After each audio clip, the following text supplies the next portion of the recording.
Okay, Assalamualaikum and good day everyone. This is the second part of the video on preparation of financial statements. So sebelum ni kita dah tengok macam mana kita nak construct ataupun prepare a trial balance from this question. So kita nak tunjuk pula macam mana caranya untuk fulfill the second requirement, which is to prepare a statement of profit or loss for the year ended 31st December 2018. Okay, so you need to come up with a table as well, a format. This time for the financial statements, okay, both financial statements will require 4 columns, okay, 4 columns format. So as usual, it will be started off with the title. So title dia kena dimulakan dengan nama perniagaan, iaitu in this case, okay, we have Keropok Nelayan Ganu, and the name of the statement would be Statement of Profit or Loss for the year ended 31st December 2018. Okay, right. So I'm going to show it slightly bigger. All right, so for the first column, that is the biggest column, is actually for you to write down the particulars of the accounts that needs to be listed out in the statements. Okay, but before that, you need to put a heading on RM here. Okay, for the 3 remaining columns that we're going to put or write down the figures, yeah. Okay, so your statement of profit or loss should be begin with your sales figure, yeah. Sales, okay. So refer to the trial balance or refer to the accounts balances. You take the sales figures given in the question, which is 238,900. Okay, and then followed by you need to deduct with your return inwards, yeah, or your sales return.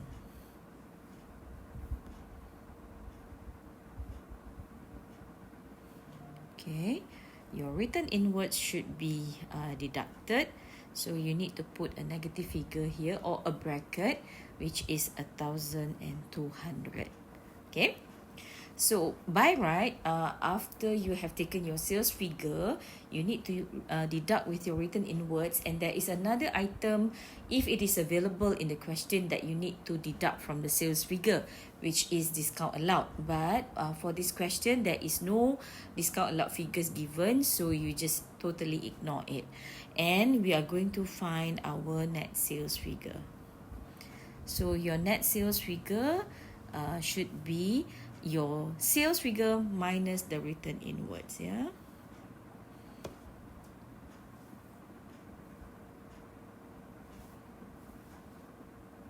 Okay, it should be 237,700 in terms of net sales. Okay, so let's put a bottom border, okay, underneath here, if you can see the border there, all right, because it shows a subtotal for the net sales figure. Okay, you leave a line, and we are going to continue with the next section, which is to write down less cost of sales. Well, we are going to calculate our cost of sales, okay, in our second part. So to calculate the cost of sale, there is also a formula. Okay, so we should begin with opening inventories. So opening inventories can be derived from the original question. Okay, so opening inventories is 4,350. Okay, you need to pay attention where I put the figures. It should be in the third column. Okay, there is a reason why it is stated here in the third column. Okay, you'll find out why in a short while. Okay. And then after we have written down the opening inventories, we should write down the amount of purchases. Okay, so find the amount of purchases in the trial balance. So it should be 110250. It should be written in the second column. Okay, so the left one is the first column. This is the second column. The next one is the third column, and the last one is the fourth column. Okay, so the amount of purchases must be stated in the second column. Now, to the purchases figures, you need to less with your return outwards. Okay, return outwards, which is from the trial balance, it is 980. Okay, because we are going to deduct it from the purchases figures, so we need to put a bracket on it, right? So basically, if you have discount received, okay, you also need to deduct it from the purchases figures, but there is no discount received item given, so just ignore it, and you can find the amount of net purchases. Okay, how to get the net purchases? You take the purchases amount minus the return outwards, and that amount should be written in the third column. Okay, now you can see that I put a plus figure here. I put a plus figure there because the amount of return outwards is already in negative figure. So if I put minus with negative figure, it should become positive. So when you do formulas in Microsoft Excel, you have to be very careful with that. Okay, so now you have got your net purchases figure, meaning that ini adalah belian bersih lah, dah tolak dengan kita punya return outward. Belian bersih kita adalah 109,270. Okay, now so kepada net purchases ni, kita cari pula kalau ada account ataupun expenses yang berkaitan dengan belian. Okay, now salah satu yang paling biasa kita ada carriage inwards. So we need to add the carriage inwards to the amount of purchases ni. So kita ada it should be here, carriage inwards.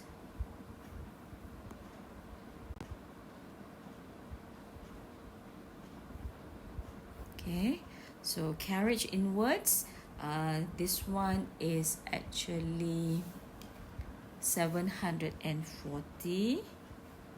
Okay, and then we add another item which is normally given, duty on purchases. Okay, you can refer to the format that I give you. There are a list of items that needs to be added here in calculating your cost of sales. Okay, so you have duty on purchases of 1,300. If you have insurance on purchases or whatever expenses that related to purchases, you need to add them on. Yeah. Okay, so once you have got this, you need to calculate what we call the cost of goods available for sale. So how do you calculate cost of goods available for sale? You need to add the opening inventory with the net purchases and carriage inwards and duty on purchases. Okay, right, so we add that together. So opening inventories, net purchases, carriage inwards, and duty on purchases. So you have cost of goods available for sale 115,660. Maksudnya ini adalah kos barang yang ada untuk dijual. Okay. Now kemudian kita kena tolak dengan closing inventories. Okay. Sorry, I switched that. Okay, it should be here. Less closing inventories. Okay, so when you have to deduct with that, you put a negative sign here. So closing inventory normally will be given outside of the trial balance, ya. So kita tengok dekat dalam soalan tu dia dibagi satu statement khas. Closing inventory as at 31st December 2018 is 5,800. So kita ambil lah 5,800 dekat situ. Now kita ambil the cost of goods available for sale, tolak dengan closing inventory to get your cost of sale. So kita ambil 115,660 minus dengan 5,800. So you get 109,860. Okay, so itulah cost of sale kita. Nah, bila kita letak cost of sale figure, dia sepatutnya dalam bentuk negatif. Okay, so I need to revise balik I punya formula sebab I nak tunjukkan dia dalam bentuk negatif, ya. Okay, macam tu. So you all kalau tulis atas kertas, senang lah, just put a bracket sahaja. Whatever figure yang you dapat untuk cost of sale tu, kita letak dalam bracket. Okay, so now leave a line dan baru kita boleh cari kita punya gross profit atau gross loss. Kalau dia positif, dia adalah gross profit. Kalau dia figure tu negatif, kita akan dapat dia sebagai gross loss. So kita letak macam ni lah, senang, ya. Senang macam tu. So how to get the gross profit or gross loss? Kita ambil net sales tolak dengan cost of sales. So we have 127,840. Right. Now, bila kita dah dapat gross profit, we move to another section. Another section is to add other revenues. Okay, other revenues adalah revenues yang datang selain daripada hasil jualan. Okay, so kita tengok dekat dalam soalan ni, other revenues yang ada, if I'm not mistaken, ada dua. Okay, satu kita ada commission received. Commission received. Dan satu lagi kita ada interest on fixed deposit. So by now you should be able untuk determine lah item-item ni dia adalah apa classification dia.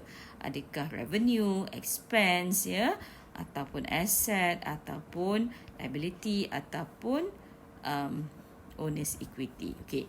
So kalau ada lebih daripada satu, figure tu kita letak dekat third column. Contohnya commission received is 5,500 dan interest on fixed deposit kita ada 960. Dan kemudian kita totalkan dia untuk dapatkan subtotal. So jumlah other revenues would be 6,460. So leave it like that lah. Okay, leave it like that. Dan kita akan move to the last part of our statement of profit or loss, which is to deduct with our operating expense. So operating expense ni adalah all other expenses yang kita belum masukkan lagi selain daripada yang dekat atas tu lah. Okay, so kita tengok dalam kita punya trial balance kita go through one by one. Yang kita tak masukkan lagi, contohnya kita ada salary. Salary is an expense. Now definitely expenses ni biasanya ada lebih daripada satu lah. So kita letakkan figure dia dekat kolom ketiga, ya. Dan nanti kita totalkan dia, baru kita boleh cari our net profit. So salary is 35,000. Okay. Now the next one would be stationaries. Okay. Stationaries. Sebanyak 250. Okay. And then kita ada water and electricity.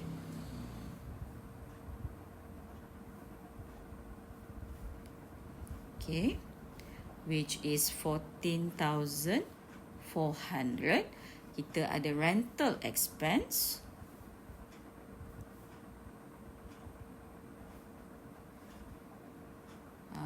15,600 dan kita ada juga insurance expense of 10,500. Okay, so far itu sajalah expenses yang belum lagi kita masukkan dalam SOPL. So bila kita dah ada dah semua ni, kita carilah dia punya sum dia, ya. And because kita nak less the operating expenses, dia kena letak dalam bentuk negative figure lah. So 35,000 plus 250 plus 14,400 plus 15,600 and 10,500. Okay, so our operating expenses is 75,750. Alright. Now, baru kita boleh cari sama ada kita ada net profit ataupun kita ada net loss. Okay. So, how to get net profit or net loss? Okay, kita dah ada gross profit tadi. Kita kena tambahkan dengan other revenues dan tolak dengan operating expense. Itu saja, ya. Jangan pergi ke atas lagi lah. So, we take gross profit and then plus other revenues and minus dengan operating expense. So, kita akan dapat 58,550. Okay. So, yang ini kita buat top. Yang inilah top and double bottom border. So single top, double bottom border lah. Yang ini biasanya kita tunjukkan untuk subtotal, ya. Okay. So saya tunjukkan secara penuhnya statement of profit or loss. Okay. Bila kita dah buat statement of profit or loss, kita boleh quickly buat kita punya statement of financial position. So saya akan sambung dekat bawah ni sahaja. Okay, so what I'll do is I akan mergekan this. Okay.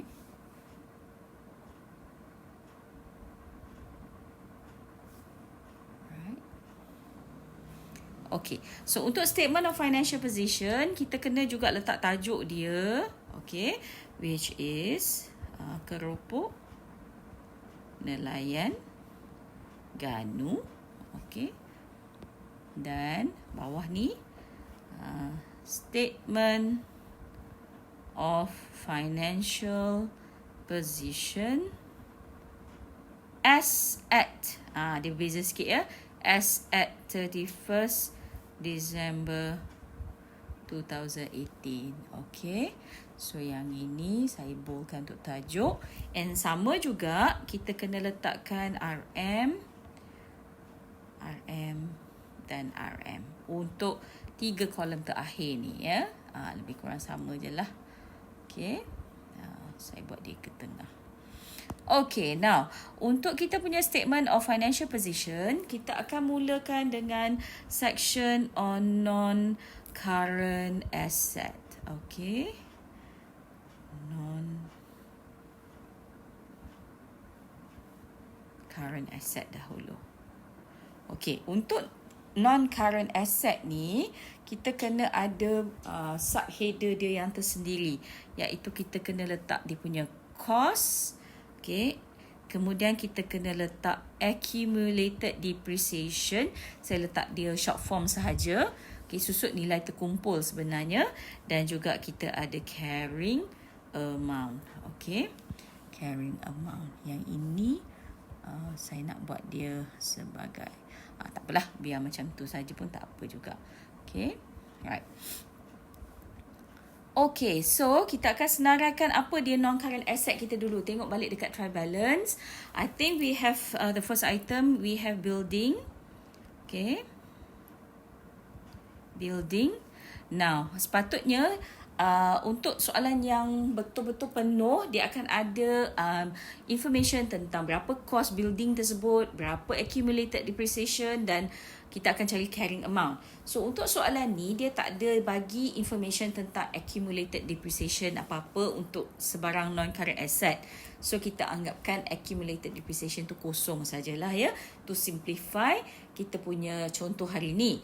Tapi kalau ada maklumat tentang accumulated depreciation, kita kena masukkan dekat sini lah. And then nanti kita kena cari carrying amount ni. Carrying amount ni sebenarnya ambil cost tolak dengan accumulated depreciation ni ya. Okay, so kat sini apa yang dibagi tu kita anggap itu sebagai cost dia lah, which is 226,300. So accumulated depreciation dia kosong dan kita akan masukkan 226,300 ni kena tolak dengan kosong lah. So dia akan dapat 226,300 balik.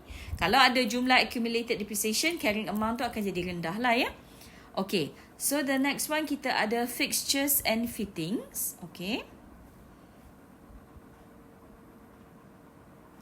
fixtures and fittings. Dia dalam bahasa Melayu dia lekapan dan lengkapan ya. Okay, so cost dia kita ikut juga kat sini 89,600. Accumulated dia kosong. So sama juga kita ambil 86,000 tolak dengan accumulated depreciation. So it should be 86,900. Okay. Now kemudian kita kalau tak salah saya itu sajalah dia punya non-current asset. So kita boleh move to the next section. Kita ada investment. Now ada setengah buku dia tunjuk investment tu part of non-current assets. Tapi sebenarnya adalah bagus untuk kita asingkan investment ni kepada satu subheader yang lain lah. Okay. Sebab pelaburan ni sebenarnya dia tak sama dengan non-current asset yang lain. Okay. So because of dia bagi jumlah kat sini ada satu je investment, kita letaklah terus 250,700 ringgit. Kalau dia ada bagi details, ada beberapa investment, so you senaraikanlah macam kita buat non-current asset tu. Okay, bila kita dah settle investment, kita go to our current assets. Okay, current assets adalah aset yang selain daripada non-current asset dan investment. So normally yang kita akan ada closing inventory dahulu. Okay. Now dalam kita punya SOFP jangan masukkan opening inventory. Kita akan masukkan closing inventory. Kenapa? Dia adalah pada 31 Disember. Jadi pada 31 Disember inventory kita adalah berdasarkan closing inventory figures ya. So closing inventory figures kita adalah 5,800. So letak closing inventories, okay, 5,000. Ini akan ada banyak item, so kita akan letak dekat third item ya. Kemudian kita akan ada accounts payable ataupun accounts receivable ataupun our debtor ya. So debtor ni selalunya account receivable ni dia akan bagi jumlah account receivable dan biasanya kalau soalan yang penuh dia ada peruntukan hutang ragu, allowance for that. So kalau ada allowance for that, awak kena letak accounts receivable tu dekat second column dan cari allowance for that tu letak kat bawah dan cari net account receivable ya. But soalan ni tak ada, so kita terus letak jumlah account receivable tu dekat third column, which is 45,900. Okay, now lepas tu biasalah kita masukkan other item, which is normally kita ada cash at bank dan kita ada cash in hand. Okay, so cash at bank kita ada 45,770 dan kita ada cash in hand kita 25,980.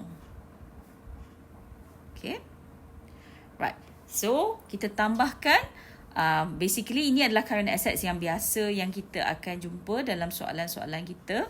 Okay, yang ini spelling tak betul. Current assets. So kita jumlahkan.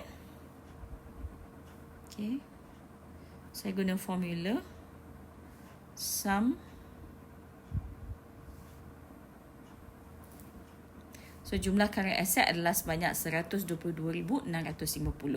Okay, bila kita dah ada non-current asset, investment dengan current asset, kita carilah jumlah total assets. Okay. Total assets kita berapa ya? Okay, so how to get the total assets? Total assets should be, kita tambahkan, saya terlupa dulu. Okay. Kita buat dulu yang ini ya. Saya akan tambahkan satu row ke bawah. Alright.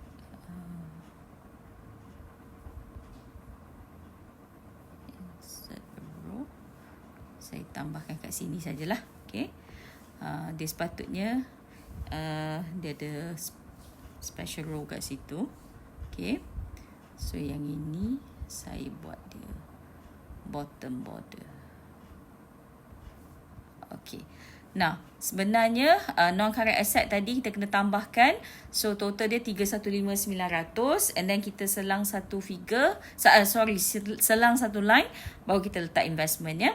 So, kita akan tambahkan total asset ni. Okay. Take total non-current asset 315,900.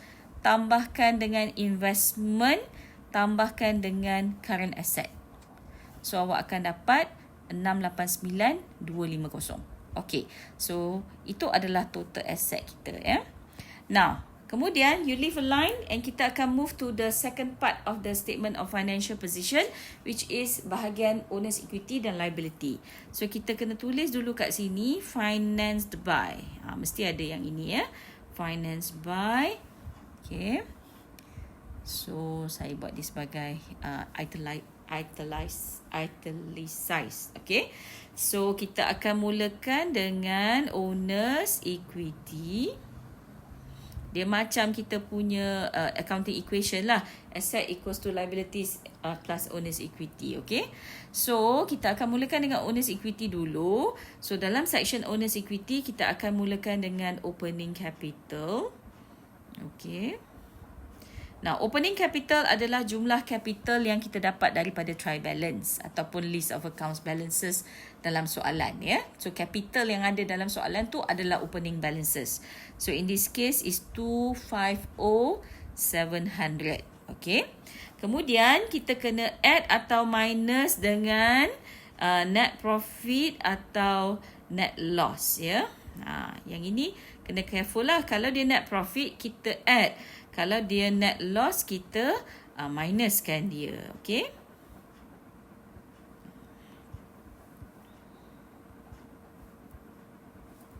Alright. So, kat mana kita nak cari net profit or net loss ni? Kita tengok dekat ni tadilah. Dekat kita punya SOPL tadi. So, SOPL tadi, kita ada positif, meaning that it is a net profit. 58550. So, kita masuklah 58550. Betul kan figure dia? Okay. So, itu yang kita kena sediakan SOPL dulu. Alright. Nah, kemudian kita kena last dengan kita punya drawings. Okay, drawings kita boleh dapat daripada trial balance. So, drawings punya figure 6,100. So, because kita nak lesskan dia, kita letak dalam bracket lah. Okay, 6,100. Baru kita boleh cari our closing capital. How to get our closing capital? Kita ambil opening capital. Kita tambahkan dengan net profit ataupun tolak dengan net loss dan tolak dengan drawings ya. So, kita akan cari this figure.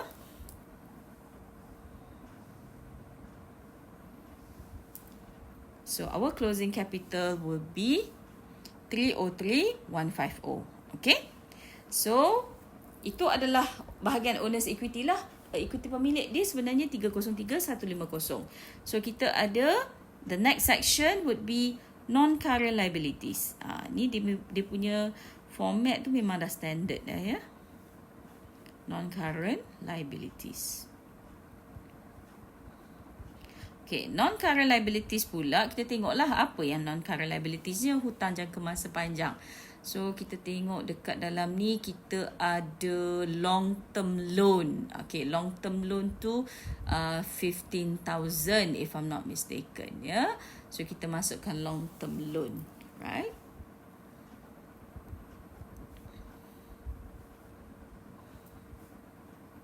Sebab dia satu figure je, kita letak terus dekat third column lah. 15,000. Alright. Now, kemudian kita senaraikan pula our current liabilities. Kalau ada lebih daripada satu non-current liabilities tu, you masukkan je lah, tapi letak dekat kolom ketiga figure dia supaya you boleh cari subtotal dia. Okay. So, dalam current liability, biasanya kita ada accounts payable. Okay. If I'm not mistaken, itu sahaja kot yang ada dalam list of accounts balances yang kita tak masukkan lagi, iaitu 25,600. Okay, so sekarang kita tambahkan untuk kita cari total owners equity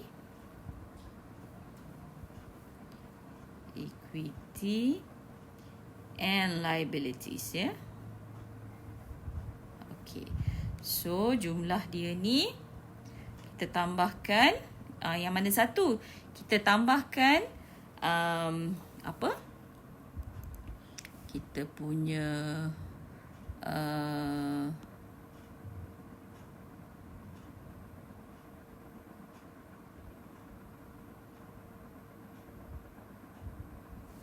yang ini, okay, dengan long term loan dengan accounts payable. Okay, I think ada yang salah ni sebenarnya. Let me see. Okay, let's continue from the previous video. Ada sedikit kesilapan tadi. The first one tadi, I tunjuk closing inventory tu 5,000 sahaja. So, now I dah tukar dia jadi 5,800. So, total asset awak adalah 690,050. So, kemudian tadi opening capital saya letak 250,700, which is actually that is for investment punya figure. So, sebenarnya dia 597,000. So, barulah kita akan dapat total owners equity and liabilities tu 690,050. Okay, so this is the full statement of financial position untuk keropok nelayan Ganu as at 31st December 2018. Okay, alright, that's all for this video. Thank you very much.